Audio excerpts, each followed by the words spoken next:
Hey, just wanted to make a video sharing 3 different bugs from my collection. Yeah, here's one of my cases right here. It's kind of hard to get them me in the case in camera, but just wanted to share 3 bugs that I think are really cool. Not related at all. Just these are some bugs that are interesting to me for, whatever reason. So hope you enjoy. All right, yeah, the first bug I got here is a red admiral. All right, hope you guys can see that. I think the red admiral is really cool. It's one of those bugs that you'll see a lot of the year. Really early in the season, you'll see these kind of like, here's the underside of it. You'll see them more worn out. This is one that was caught earlier in the year. And then, at some point in the middle of the year, kind of lay their eggs, caterpillars grow and hatch, and then you get like the new generation that'll carry through to the next year. And they'll be like a little bit brighter, less worn out. One thing you guys don't know about red admirals is that they're super fast. I swear they're like the most crafty and freaking maneuvering butterflies out there.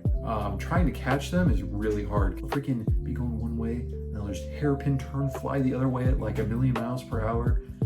They're really fast, really kind of evasive and hard to catch. And that's kind of why I wanted to spotlight this butterfly is, a lot of people either know about or have seen different butterflies, but you don't know that each type of butterfly kind of has its own personality. The red admirals, super fast, flying all over the place, and super crazy maneuvers. They can pull them off. Yeah, one more time. That is the red admiral butterfly. Look at that really beautiful coloration. Close relative of the painted lady. Almost the exact same butterfly, but in my opinion, a little bit cooler. All right, second bug is the Colorado hair streak. And I'm showing you guys the underside first. Really cool coloration, got kind of like that bright teal color.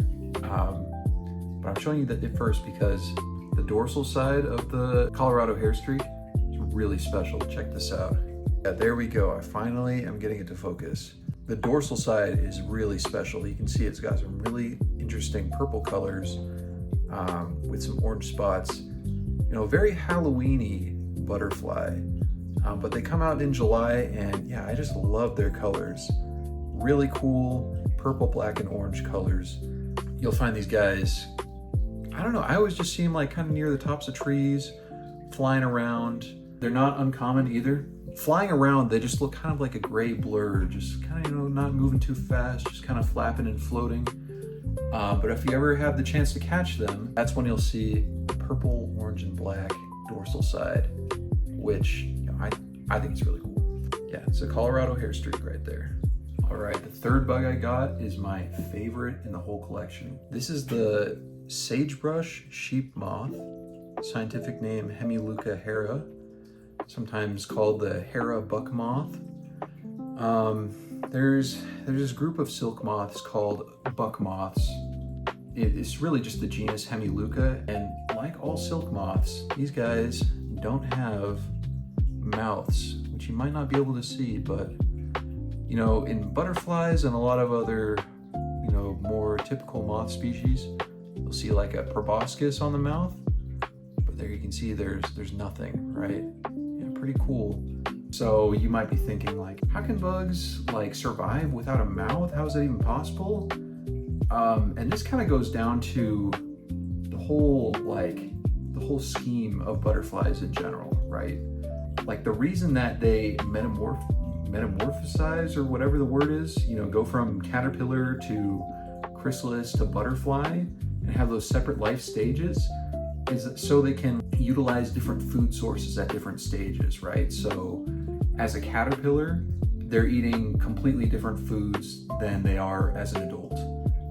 When they're caterpillars, like the caterpillar of a moth or butterfly, their job really is just to eat and get as fat as possible, so they can save up energy to go through metamorphosis, because it's a costly process, right? It takes a lot of energy to just sit there and stay alive in a chrysalis while your body's changing. I mean, it's completely changing. As a caterpillar, they actually eat and get fat enough so that when they turn into an adult, they don't have to eat for a week. And so you'll see a moth like this, like a sheep moth, or really any silk moth, and there's like a few other groups that do this too.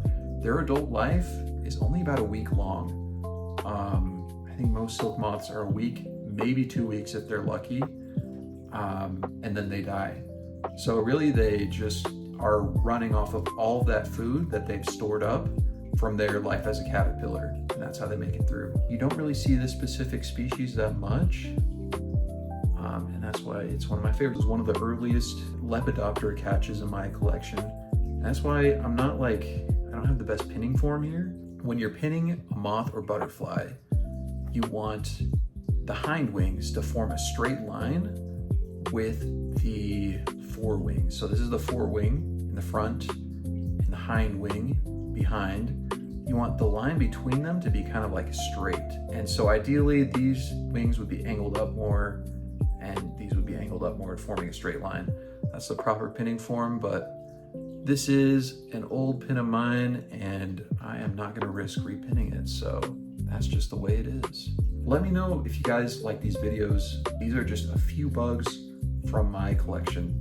I think bugs are a really eye-opening window into like the complexity of nature and how much there is out there. I have these like cool butterflies in my collection that are actually super common that you wouldn't see unless you're looking for them, even though they're on the plants and trees all around you. So bugs are a good reminder for me that like there's a lot of beauty, a lot of cool stuff out there if you just know where to look and you go out and look for them. Yep, follow for more bug content.